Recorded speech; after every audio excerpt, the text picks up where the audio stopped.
Hello there, this is Jaina, wishing you a happy day wherever you are. For today's episode, it will be probably one of the most important episodes I will ever record. No pressure on me at all, right? Especially since I never plan these things out and I kind of talk. But I do want to note that the summary of what I'm about to say in this video will be posted in the description because it's important that people, if they want to skip the video, read the boiled down information. And that summary will be derived from what I talk about, whatever comes to mind. I don't know. Jaina is very unkempt today because I didn't even do my makeup. And I think I look very masculine. But that's okay because I'm still transitioning and things take a while. So, but no, seriously, I do obsess. As a side note, I do obsess about my appearance a lot and my transformation and what changes, and I will probably, like, one day I'll think I changed in 3 ways, and 2 days after I'll be like, wait, did those changes get undone? If you're transitioning or have transitioned, you know what I mean. And if you have yet to transition, perhaps with a little bit of help from this video, you will know what I'm talking about. It's that impatient waiting. So, I'm not trying to paint myself up to be a beautiful woman for this episode. I am me, a woman, inside and soon to be out. Want to get that out of the way.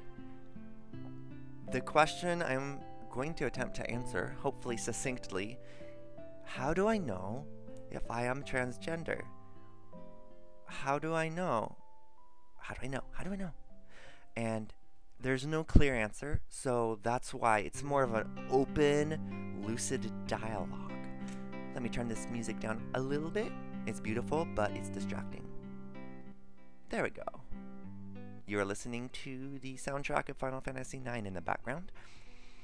Okay, so, for obvious reasons, I have asked these questions too. And it's important to ask questions. I say a good question is more valuable than 7 good answers. And, let me center that text really quick. It's bugging me. Okay, there you go. And it's good to ask questions, and it's good to keep them documented. So step number 1, document all of your questions. Every single question that comes to your mind regarding your gender identity, write it down somewhere, because you will be riffing off those questions, you will be answering them, and they will spawn new questions. So 1 good question is worth more than 7 good answers. And 1 good question should bring up 7 new questions. That's just how they work. It's a beautiful, never-ending process of enlightenment and wisdom too. About 8 to 9 months ago, I had my very first question. Am I transgender?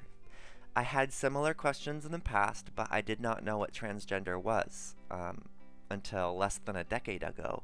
And even then, I had so many misconceptions about what transgender is, I might as well not have known what it meant.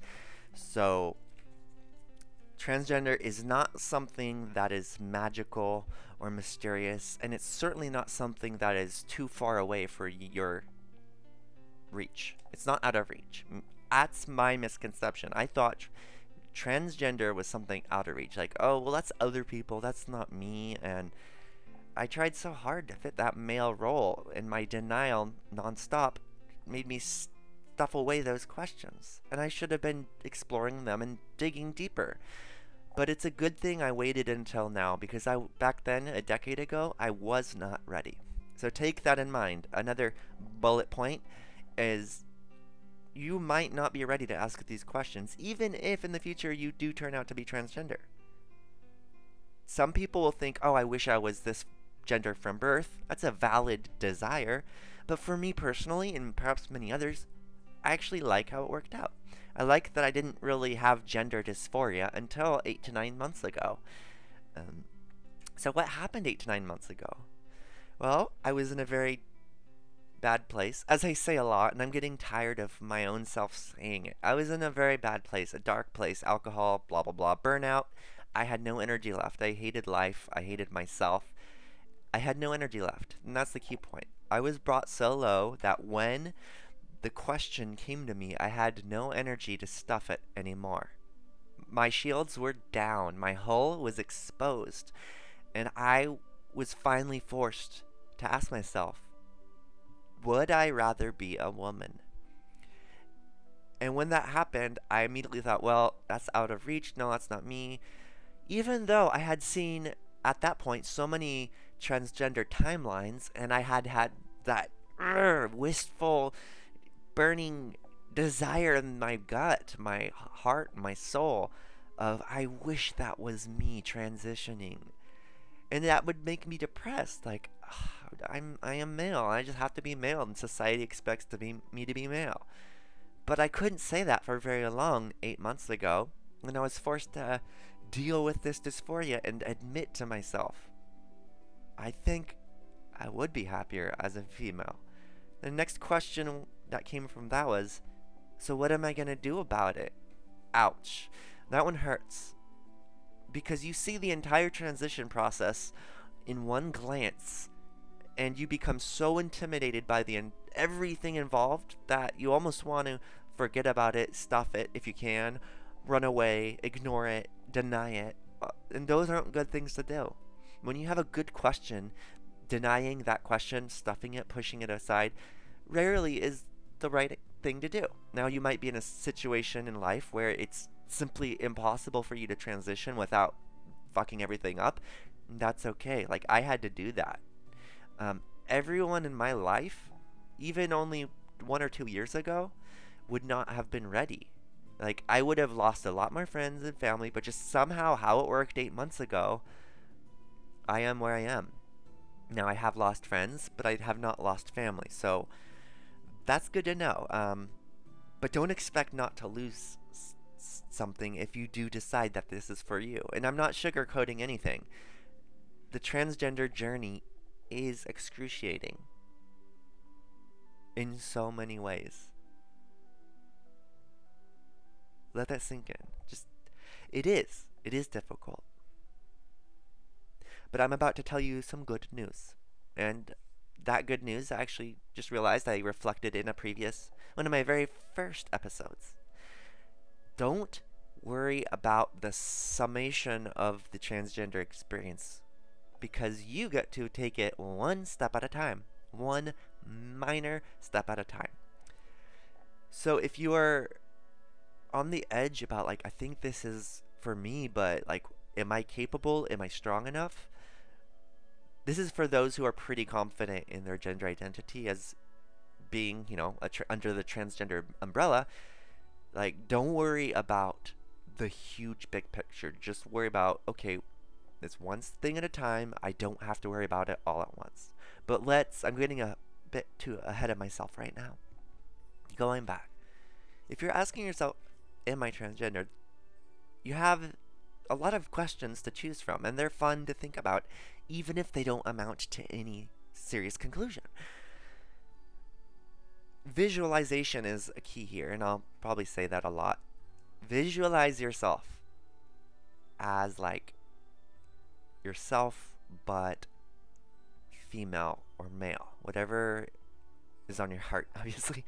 For me, I visualized myself as female, and I got a euphoric sensation from that visualization. I got a fulfillment. Like, if I was female, I imagined people treating me like a girl.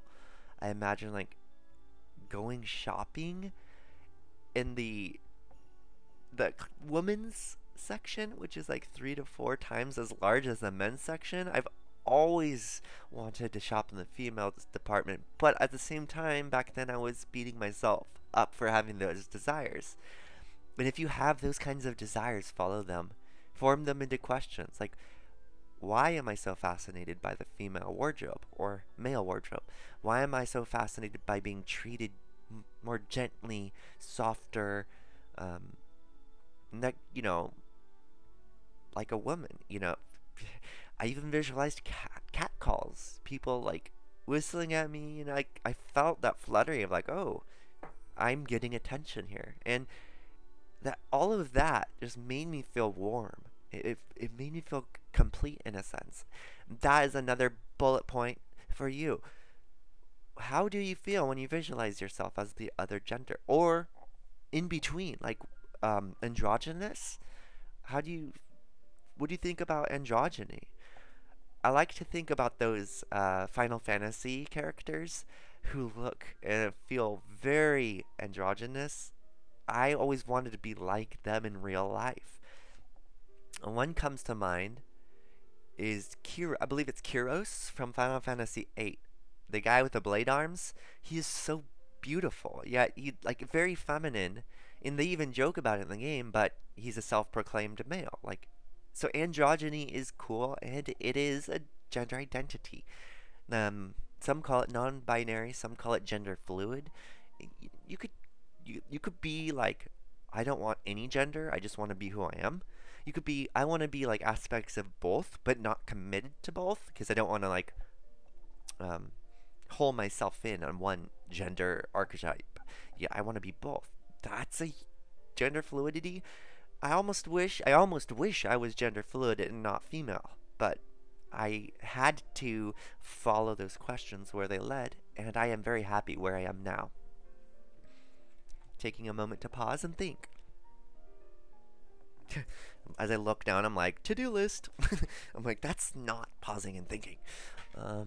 Put that aside. My desk is so messy. You cannot see it, fortunately. The questions are difficult and they do take a lot of energy, but they should fulfill you as you ask them. And that's another key takeaway. How do you feel when you even ask any question? Like, am I transgender? Am I a man or a woman? Would I feel better dressing up as? Like, you could have different categories of the lifestyle of your possible gender identity. Like, for women, that comes easier to me because I know like how that works. There's the clothes, the fashion, unrestricted, flowy, expressive, bright, colorful, but also matching, and you have to like compare, like not compare, contrast, patterns. You know, it's complex. The female wardrobe is very complex, and there's so many different types of female wardrobe. But when you think about that, if you are born male and thinking you might be female, think about that. Think about just the variety of wardrobe. Does that excite you, or does it like off-put you? Now, don't if you're kind of scared or nervous, that's normal. So don't don't let nerves or scared to Jaina. Sorry, I keep stumbling over myself, so I gotta slow down a bit. I'm getting too excited here. It's okay if you are scared about thinking about being the other gender. If you are. Now, my terminology is also kind of messed up because the other gender, it just sounds so non scientific. But I'm going to use that term once in a while. It will slip. Your possible gender identity is more accurate because the other gender just sounds like you're moving from one to the other, completely ignoring the fact that you always were. Like, and I'm still getting over that. So I'm going to leave this in. I'm not going to cancel this recording because I am human and I do misgender myself a lot. And I kind of say things that are not okay. And you'll learn. And don't be intimidated by all the lingo. Everything you learn one at a time. This video. I hope it helps. Okay, no, I'm gonna continue. Like, this is my perseverance. Feeling a bit defeated by how things are going. But I'm gonna recoup and I'm gonna keep going. So, for females, makeup. Right? Do you like the sound of that if you feel that you identify as female? Makeup. But makeup you don't even have to wear as a female. It's just there for you. I mean, does that excite you? Honestly, until I tried it, I didn't want to do makeup. In fact, I said, I'm going to be a woman without makeup, like I am now. And I might embrace that in the future. But I have found a lot of joy and entertainment and pleasure from enhancing my facial features with makeup. And that was something I quickly jumped into, even when I was still questioning. I had a friend help me do my makeup, and that totally set off my gender euphoria. And that's another bullet point, gender euphoria. When you think about, visualize being your possible gender identity, how does that make you feel inside? There's several layers deep. There's like the butterflies in the stomach, that's the shallow giddiness. That's good. But there's also something, you might not have the butterflies, but you have a warm sensation in your heart. That's how the only way I can describe it. It's a pleasing fulfillment. It makes you feel you. And you're looking for answers or questions that make you feel more yourself. If and when you visualize, you feel more yourself, that is a huge clue. Because being transgender, bullet point, is not a yes or no to a question. Because am I transgender? You could only answer that question once you know the answer. So, what good is an answer if you don't have the question? Wait, that sounded wise, but I think it was pretty dumb. Sorry. I'm gonna skip this song. Cause Jaina is so out of her mind on Friday night. There we go. Alright, getting back to what I was trying to say. Nobody can diagnose you as being man or woman. And you won't even know for sure logically, cerebrally. It won't be a yes or no right away up here. You must first find it inside your core. I call it the heart because that's something, I mean, the physical heart is right here, but I'm talking what cannot be measured by science, what makes us aware, what gives us our personality, what defines if we're good or bad people. That, it's the spiritual, the unseen. It speaks to you all the time, and I live life by the heart, which is why I sometimes am quite illogical and goofy and off the wall, because I live by the heart. And you need, as someone who might be transgender, you need to listen to your heart and form a really good bond, because it's your heart that brought you here to this video. Nobody logically decides that they want to be man or woman. The brain, the prefrontal cortex up here, plays no role. It'll help you tick the checks boxes on your path to transition and whatnot, but it won't tell you information about yourself. It only responds to what it receives, because our prefrontal cortex is a processor, and the information sent to the processor to be processed actually comes from the back of the brain, the subconscious, right? And where does that come from? It comes from the heart. So the heart is the originator of all things that go inside our head. And we don't know what the heart is like except by our fruits, so to speak. That sounds biblical because it is, but it's legit science, bruh. Legit science. For me, at least. Listen to your heart. It's a yearning, a longing. It's feeling satisfaction and delight. It's beyond emotion. These are beyond emotions, and it's an inner feeling. And that is how I knew I am most certainly a freaking woman, because everything I put my brain through and my heart through came back female, female, female, female throughout my entire life. And now that I can logically process it and I don't have the energy to push away those questions, I listen to my heart. Okay, what are you trying to tell me?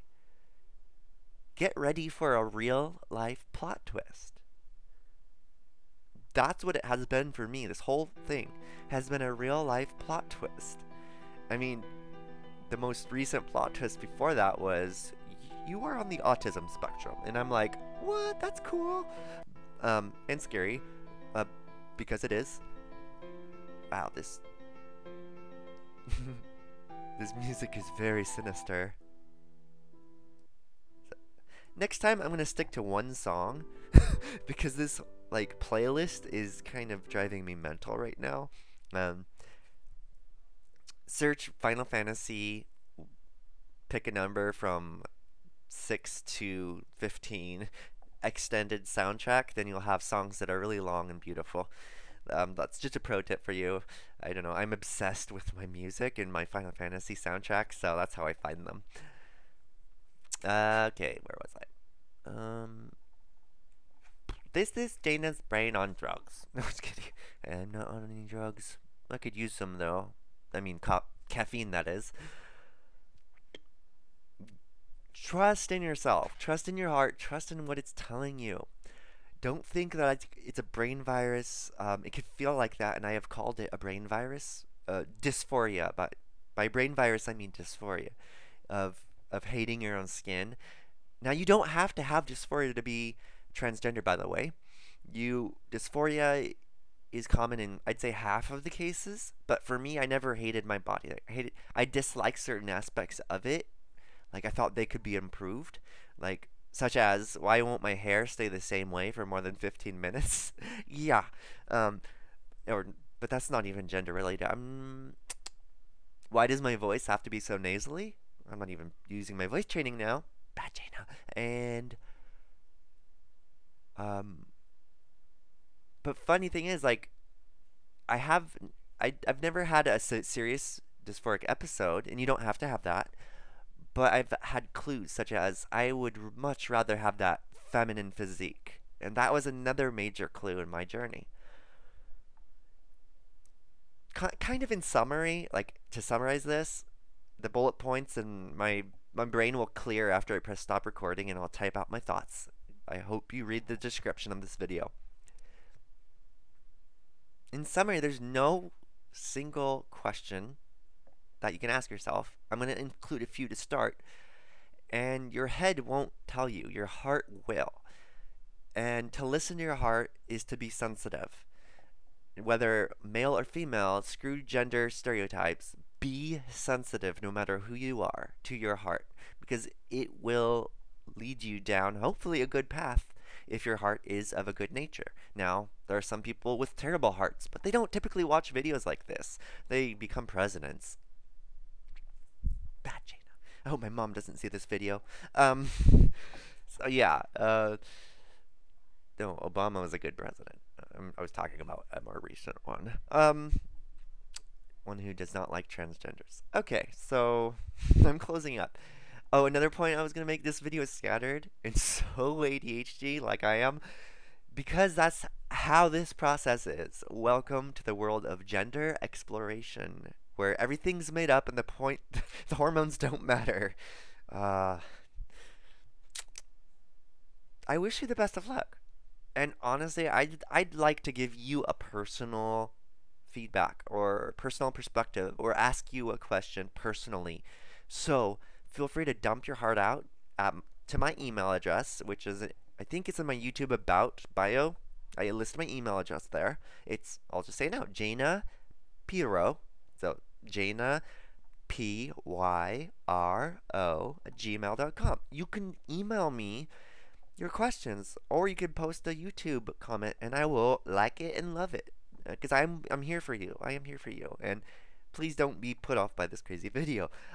I will have a much more well thought out and sensical response in writing, because that's my preferred method of communication. This video stuff is still new to me, and this was a disaster of an episode. Despite being probably one of my most important episodes, I'm gonna keep it. I'm gonna keep it because this is Jaina being raw and real. Like, so there you go. This is Jaina's take. I have so much that I didn't say that I will remember as soon as I click stop recording, and I will include those in the description as well. So please check it out. Now, if I just upload this video, give me time to write it. I wish you a great evening. Go back to your life. Kick ass in life. Like, make someone smile today and tomorrow. Make someone smile every day. Online. It could be online. Just make one person smile each day, and you will be so much closer to changing the whole freaking world. I kid you not. That's what I aim to do, and I encourage others to do the same. Love others, make them smile, give advice. Listen to your heart. Listen to your heart. Because it has truth, it has wisdom and knowledge. Well, your brain has knowledge, but the heart has wisdom, if you know what I mean. The brain is classical music, the heart is jazz. Improv jazz. And yep, if you liked this video, especially if you like this video, let me know because it will honestly help me make me feel more comfortable doing videos like this. Because sometimes I'll record a video like this and delete it because I think people won't take me seriously. Not that they should, but yeah, I'm still learning. I'm still learning 60 something episodes in, and I'm still learning. Okay, have a great everything. Bye bye.